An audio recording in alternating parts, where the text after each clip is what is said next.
দুপুরবেলা ফোনে ঘাঁটতে ঘাঁটতে কখন যেন ঘুমিয়ে পড়েছিলাম। ঘুম থেকে উঠে বাইরে বেরিয়ে দেখি বৃষ্টি হয়েছে। মাটি ভিজে ভিজে গাছপালাতেও জল, আর আকাশে বেশ মেঘ করেছে। আর এই বৃষ্টির সময় কার না ভালো লাগে, গরমের সময় বৃষ্টিটা। এরপরেই আমি আমার মাথা ধরেছে বলে একটু চা করে নিলাম। আর চাটা করছি, তোমরা দেখতে থাকো। এরই মধ্যে আমি কিছু কথা বলে রাখি, আমি না এখন ভিডিও পোস্ট করতে পারছি না, কারণ আমার সামনেই কলেজের এক্সাম আছে। সেই জন্যই আমি তোমাদের পোস্ট করতে পারছি না ভিডিও। সেই জন্য আমাকে ভুলে যেও না, আমি একটু লেটেই ভিডিও পোস্ট করি।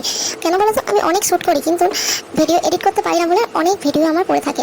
অনেক দেরি করে আমি ভিডিও পোস্ট করি। সেই জন্য তোমাদের আমার পাশে থাকতে হবে, কমেন্ট করতে হবে। আমি যত আরও বেশি আগ্রহ হই আর ভিডিও এডিট করে তোমাদেরকে পোস্ট করতে পারি। আর এই বাটিতে কেন ঢালছি, আসলে আমি না ঠান্ডা করে চা খেতে পছন্দ করি, খুব গরম পছন্দ করি না। আর সেই জন্যই আর আমি এই প্যাকেটটা ওরকম করছিলাম, কারণ আমি একটা দিক থেকে নেবো বলে, তাই ওই রকম করে দেখছিলাম যে আমি কোন দিক থেকে নিই। এরপরে এই চায়ের ব্যাগটা আমি গরম জলের মধ্যে রেখে দিলাম। রেখে দেওয়ার পরে 1 থেকে 2 মিনিটের মতন রেখে দেওয়ার পরে চাটা হয়ে যাওয়ার পরে চাটা খেয়ে নিয়েছিলাম। আর সত্যি বলতে চাটা খাবার পরে না আমার মাথাটা ছেড়ে গেছিলো। তারপরে বুঝতে পারছো মাথাটা ছেড়ে যাওয়ার পরে পড়তে বসবো।